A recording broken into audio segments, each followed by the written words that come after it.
Dans le 8-9. Elle vient nous retrouver aujourd'hui pour parler camp scout. C'est Yasmine Lamis qui est avec nous. Les enfants sont partis en camp. La peur des parents débute. Ça y est, on a un petit peu la pétoche. Comment ça va se passer? Est-ce que tout ira bien? Est-ce que mon enfant est bien pris en charge? Bonjour Yasmine, bienvenue. Bonjour Virginie, bonjour tout le monde. Je ne mens pas, hein, les camps scouts sont bien là. Ah oui, c'est parti là. Je voyais encore des petits louveteaux qui partaient hier après-midi en allant conduire mes enfants au stage. Oui. Ça, j'en parlerai une prochaine fois. Donc effectivement, en ce moment, on est en plein dans la période des camps. On en a beaucoup parlé dans la presse aussi. J'en parlerai dans la deuxième partie des problèmes d'hygiène. Oui. Il y a eu quelques problèmes d'intoxication, ça on en parlera tout à l'heure. Donc vous avez peut-être vos enfants ou vos petits-enfants qui sont en camp, qui vont partir dans les prochains jours. Alors la première question qui se pose, c'est au niveau de la prise en charge, la mise en charge et au niveau des assurances. Oui. Donc en général, dans les mouvements de jeunesse, que ce soit fédération scout ou autre fédération, patro ou autre, il y a souvent deux assurances importantes qui sont prises par la fédération et qui couvrent pas mal de choses.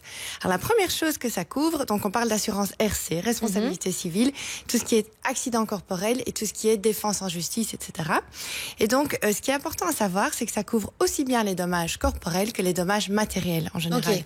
Ce qui n'est pas le cas dans les écoles ou dans les stages. En général, quand votre enfant va à l'école ou en stage et qu'il y a des activités et qu'il se blesse, par exemple, eh bien, il n'y a qu'une couverture pour les dommages corporels et pas pour les dommages matériels. Donc ici, votre enfant à l'école casse quelque chose, oui. C'est à la charge des parents. Ah, c'est à la charge des parents. Il faut je ne faire savais attention absolument pas. avec votre assurance. Mon Dieu. RC. Je vous apprends pas mal de choses, Fanny, oui. vous allez voir. Assez intéressant. Et donc, qu'est-ce que ça couvre? Eh bien, ça couvre les dommages corporels et matériels et ça couvre aussi bien les activités scouts, que ce soit les camps ou les jeux, les sorties, les hikes. Ça couvre pas mal de choses. Une fête d'unité, par exemple, ou un camp, quand on va construire, on va sur un chantier, faire des fouilles, faire de la restauration, construire, etc. Ça couvre pas mal de choses si les enfants sont sous la surveillance d'un chef. Okay. Parce qu'à partir du moment où les parents arrivent, souvent on considère que les parents reprennent en charge. C'est la même chose pour les stages. À partir du moment où le parent arrive, c'est lui le responsable. Ce qui est logique. Ça couvre aussi tout ce qui est sport, entraînement ou un match, par exemple. Et alors ici, ça couvre aussi bien les activités que quand on va sur le chemin vers les activités. Il y a eu des cas tragiques il y a un an, sur le chemin des activités, mais ici souvent la couverture est moindre. Donc ici, ça couvre souvent que les dommages corporels et pas les dommages matériels. Ça couvre aussi quelques petits frais supplémentaires comme les assistances psychologiques, par exemple. Donc voilà. Et alors tout ce qui est défense en justice. Donc si par exemple un jeune scout va blesser quelqu'un, eh bien il sera protégé, il sera défendu en justice, aussi bien au niveau civil que pénal. Et alors tout ce qui est frais de procédure sera couvert en général, aussi bien les honoraires d'avocat, ce qui est pas mal. Et alors ça couvre tout sinistre en général. Hein. Et alors par exemple, si un jeune scout est blessé, alors cette fois-ci c'est lui qui va demander des dommages à intérêt, une réparation. Et bien là aussi il y aura une couverture pour tout ce qui est frais de procédure, tout ce qui est frais d'avocat, etc. Donc là c'est pas mal. Alors il y a parfois des petites couvertures, des couvertures qui sont un peu limitées, ça dépend un peu des assurances, et parfois des petites conditions à respecter. Mais en général il y a une belle couverture. Alors au niveau des exclusions, donc ici je dis toutes les activités qui sont assurées, mais j'imagine que vous vous en rendez bien compte que tout ne sera pas assuré. Et donc là, les parents doivent prendre une assurance en plus. Et là, les parents doivent alors s'en sortir pour pouvoir. Donc ce qui n'est pas, ce qui est exclu évidemment, c'est, vous vous en doutez, lorsqu'un jeune utilise par exemple des explosifs ou utilise de l'alcool ou des stupéfiants, ou quand il cause intentionnellement un dommage à autrui. Okay. Donc là, quand l'enfant est plus jeune, en dessous de 16 ans, là, il y a une couverture quand même qui est assurée. Mais au-dessus de 16 ans, voilà, on estime que le jeune est quand même responsable. Il est conscient de ce qu'il fait. Et voilà. Et donc aussi les sports aériens, tout ce qui est un peu plus risqué, évidemment, ça c'est exclu. Vous entendez bien. Alors au niveau de l'étendue des montants, c'est pas mal parce qu'au niveau de la couverture du dommage corporel, on va jusqu'à plus de 10 millions. Donc c'est vraiment une grosse couverture qui protège bien tout ce qui est enfants et autres. Et alors on va jusqu'à un peu plus d'1 million pour ce qui est dommages matériels. Donc ça c'est pas mal. Il y a vraiment une grosse couverture, quelque chose qui est vraiment mis en place.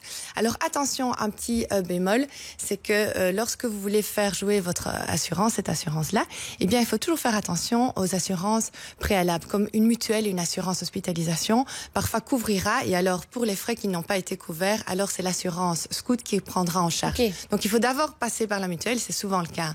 D'abord passer par la mutuelle, et ensuite, puis l'assurance prend le relais. Alors, qu'est-ce qui se passe s'il y a un incendie? Moi, étant jeune, j'ai fait beaucoup de hike, de feux de camp, etc. Et ça peut arriver malencontreusement, sans le faire exprès, de mettre un incendie à quelqu'un ou dans une grange ou quelque chose. Donc ici, il y a aussi une grosse couverture qui est assurée. Ça va jusqu'à 500 000 €. Donc c'est vraiment pas mal pour tout ce qui est dommage, aussi bien matériel que un bien meuble ou immeuble. Donc par exemple, une grange, on va chez un fermier pour un hike. Voilà, il y a un incendie. Qu'est-ce qu'on fait? Eh bien, il y a une grosse couverture qui est assurée, et tout ce qui est aussi matériel scout, donc tout ce qui se trouve dans les tentes, dans le local scout, etc. Il y a aussi une petite protection jusqu'à à peu près 12 000 €. Donc ça, c'est encore différent, je suppose, quand les scouts partent à l'étranger. Alors, quand les scouts partent à l'étranger, ici, on voit la belle camionnette. J'ai un peu joué, j'ai pris photo privée et photo publique. Donc ici, c'était mes parents quand ils étaient chez moi. C'était la camionnette de mon père. Donc là, on voit mon père, chef scout, sur la camionnette. C'est très rigolo. Ils sont partis dans les années 80 en Angleterre. Et donc, qu'est-ce qui se passe? Eh bien, il y a aussi une grosse couverture mondiale qui est assurée pour tous les pays, sauf les pays en guerre, évidemment. Si on veut partir en Afghanistan, là, ce sera peut-être tout le pays un peu trouble. C'est très rare que les camps se déroulent là-bas. Voilà. Donc, rassurer les parents. Il y a évidemment une couverture mondiale. Et alors, la fédération va toujours donner son accord au préalable, comme l'assurance, avant de partir à l'étranger. Elle doit toujours donner son feu vert. On doit toujours demander l'assentiment. Donc, il y a plein d'assistance qui est prévue au niveau des personnes. Donc, il y a une assistance médicale, évidemment, qui est prévue. Il y a une assistance bagages. On perd ses bagages ou ses bagages sont endommagés. Il y a aussi tout ce qui est frais avocat, qui est aussi protégé. Et alors, tout ce qui est rapatriement, évidemment, dans le cas quelqu'un se blesse, par exemple, eh bien, le rapatriement sera aussi assuré. Alors, au niveau des véhicules, on voit cette belle camionnette. Elle était assurée à l'époque? Elle était assurée à l'époque. C'était il y a déjà quelques années. Et tout. C'est génial. Donc, ça couvre aussi bien donc tous les véhicules qui sont immatriculés en Belgique, évidemment, et qui sont utilisés lors d'activités de camp, activités scout. Et alors, petite chose à savoir, c'est que les services assistance sont toujours dispo 24/24. Je donnerai les sites tout à l'heure. Oui. Donc, c'est toujours intéressant de savoir que l'assurance doit donner son accord à l'avance, mais elle sera toujours là pour vous aider. Toutes les assistantes sont en général dispo 24/24. C'est très bien. Merci en tout cas, Yasmine. Dans la deuxième partie, on parlera d'hygiène dans les camps scouts. On a beaucoup parlé dans la presse. Oui, c'est quand même aussi important. Et c'est vrai que c'est toujours le petit cadeau qu'on va rechercher ses enfants au camp scout. On se dit, on va vite les laver, très fort, très fort. Laver tout ce qu'il y a dans le sac. Laver tout ce qu'il y a dans le sac, laver les cheveux. Moi, je me souviens quand j'allais chercher ma petite sœur au camp scout, je disais, mais ce n'est pas possible de sentir autant. C'était fabuleux. J'y suis pas encore parce que mes enfants sont très petits, mais bon, moi-même, j'ai été guide, chef guide, etc. Et c'est vrai que c'est des souvenirs assez rigolos quand on rentrait. Le bain était noir, en général, quand on prenait le bain. Mais, et les vêtements. Voilà, et les vêtements aussi. Tout. On continuera à en parler dans quelques instants, mais avant ça, c'est